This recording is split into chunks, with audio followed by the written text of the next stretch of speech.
नमस्कार, आइए सुनते हैं हरिशंकर प्रसाई का व्यंग अपनी अपनी बीमारी। हम उनके पास चंदा मांगने गए थे। चंदे के पुराने अभ्यासी का चेहरा बोलता है। वे हमें भांप गए, हम भी उन्हें भांप गए। चंदा मांगने वाले और देने वाले एक दूसरे के शरीर की गंध बखूबी पहचानते हैं। लेने वाला गंध से जान लेता है कि यह देगा या नहीं।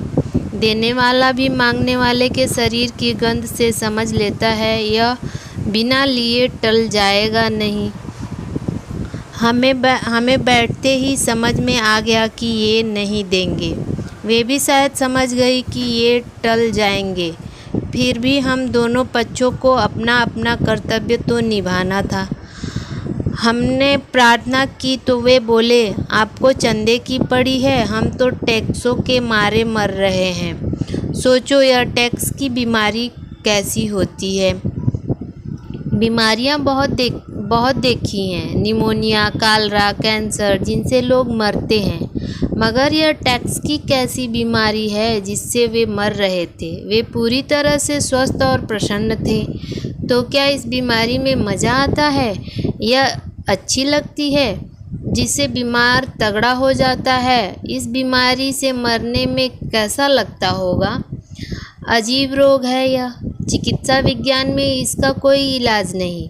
बड़े से बड़े डॉक्टर को दिखाइए और कहिए यह आदमी टैक्स से मर रहा है, इसके प्राण बचा लीजिए।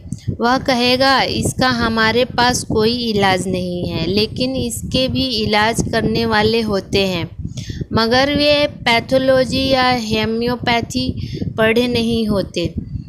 इसकी चिकित्सा पद्धति अलग है। इस देश में कुछ लोग टैक्स की बीमारी से मरते हैं और काफ़ी लोग भूखमरी से। टैक्स की बीमारी की विशेषता यह है कि जिसे लग जाए वह कहता है हाय हम टैक्स से मर रहे हैं, और जिसे न लगे वह कहता है हाय हमें टैक्स की बीमारी ही नहीं लगती। कितने लोग हैं कि जिनकी महत्वाकांक्षा होती है कि टैक्स की बीमारी से मरें, पर मर जाते हैं निमोनिया से। हमें उन पर दया आई। सोचो कहे कि प्रॉपर्टी समेत यह बीमारी हमें दे दीजिए, पर वे नहीं देते। यह कमबख्त बीमारी ही ऐसी है जिसे लग जाए उसे प्यारी हो जाती है। मुझे उनसे ईर्ष्या हुई। मैंने उन जैसा ही बीमार होना चाहता हूँ, उनकी तरह ही मरना चाहता हूँ। कितना अच्छा होता अगर शोक समाचार में छपता। बड़ी प्रसन्नता की बात है कि हिंदी के व्यंग लेखक हरिशंकर प्रसाई टैक्स की बीमारी से मर गए। वे हिंदी के प्रथम लेखक हैं जो इस बीमारी से मरे। इस घटना में समस्त हिंदी संसार गौरवान्वित है। आशा है कि आगे भी लेखक इसी बीमारी से मरेंगे, मगर अपने भाग्य में यह कहाँ। अपने भाग्य में तो टुच्चू बीमारी से मरना लिखा है। उनका दुख देखकर मैं सोचता हूँ दुख भी कैसे कैसे होते हैं। अपना अपना दुख अलग होता है। उनका दुख था कि टैक्स मारे डाल रही है। अपना दुख है कि प्रॉपर्टी नहीं है जिससे अपने को भी टैक्स से मरने का सौभाग्य प्राप्त हो। हम कुल 50 रुपये चंदा न मिलने के दुख से मरे जा रहे थे। मेरे पास एक आदमी आता था जो दूसरों की बेईमानी की बीमारी से मरा जाता था। अपनी बेईमानी प्राण घातक नहीं होती, बल्कि संयम से साधी जाए तो स्वास्थ्यवर्धक होती है। कई पतिव्रताएं दूसरी औरतों के उल्टापन की बीमारी से परेशान रहती हैं। वह आदर्श प्रेमी आदमी था। गांधी जी के नाम से चलने वाले किसी प्रतिष्ठान में काम करता था। मेरे पास घंटों बैठता और बताता कि वहाँ कैसी बेईमानी चल रही है। कहता है युवा अवस्था में मैंने अपने को समर्पित कर दिया था। किस आशा से इस संस्थान में गया और क्या देख रहा हूँ। मैंने कहा भैया युवा अवस्था में जिनसे समर्पित कर दिया वे सब रो रहे हैं, फिर तुम आदर्श लेकर गए ही क्यों? गांधी जी दुकान खोलने का आदेश तो मरते मरते दे नहीं गए थे। मैं समझ गया उसके कष्ट को। गांधी जी का नाम प्रतिष्ठान से जुड़ा होने के कारण वह बेईमानी नहीं कर पाता था और दूसरों की बेईमानी से बीमार था।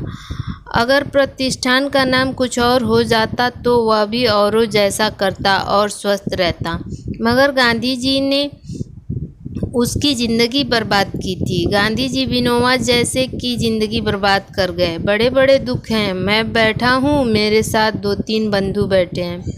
मैं दुखी हूँ। मेरा दुख यह है कि मुझे बिजली का 40 रुपये का बिल जमा करना है और मेरे पास इतने रुपए नहीं हैं। तभी एक बंधु अपना दुख बताने लगता है। उनसे 8 कमरों का मकान बनाने की योजना बनाई थी। 6 कमरे बन चुके हैं, 2 के लिए पैसे की तंगी आ गई है। वह बहुत बहुत दुखी हैं। वह अपने दुख का वर्णन करता है। मैं प्रभावित नहीं होता, मगर उसका दुख कितना विकट है कि मकान को 6 कमरों का नहीं रख सकता। मुझे उसके दुख से दुखी होना चाहिए, पर नहीं हो पाता। मेरे मन में बिजली के बिल का 40 रुपये का खटका लगा है। दूसरे बंधु पुस्तक विक्रेता हैं। पिछले साल 50,000 की किताबें पुस्तकालयों को बेची थी। इस साल 40,000 की बिकी है। कहते हैं बड़ी मुश्किल है, सिर्फ 40,000 की किताबें इस साल बिकी। ऐसे में कैसे चलेगा? वे चाहते हैं मैं दुखी हो जाऊं, पर मैं नहीं होता। इनके पास अपनी 100 किताबें रख दी थी, वे बिक गई, मगर जब मैं पैसे मांगता हूँ तो वे हंसने लगते हैं, जैसे मैं हास्य रस पैदा कर रहा हूँ। बड़ी मुसीबत है व्यंग्यकार की। वह अपने पैसे मांगे तो उसे भी व्यंग विनोद में शामिल कर लिया जाता है। मैं उनके दुख से दुखी नहीं होता। मेरे मन में बिजली कटने का खटका लगा हुआ है। तीसरे बंधु की रोटरी मशीन आ गई। अब मोनो मशीन आने में कठिनाई आई है। वे दुखी हैं, मैं फिर दुखी नहीं होता। अंततः मुझे लगता है कि अपने बिजली के बिल को भूलकर मुझे इन सब के दुखों में दुखी हो जाना चाहिए। मैं दुखी हो जाता हूँ, कहता हूँ क्या ट्रेजेडी है मनुष्य जीवन की कि कुल मकान 6 कमरों का रह जाता है और किसी निर्दयी यह दुनिया है कि सिर्फ 40,000 किताबें खरीदती है। कैसा बुरा वक्त आ गया है कि मोनो मशीन ही नहीं आ रही है। वे तीनों प्रसन्न हैं कि मैं उनके दुखों से आखिर दुखी हो ही गया। तरह तरह के संघर्ष में तरह तरह के दुख हैं।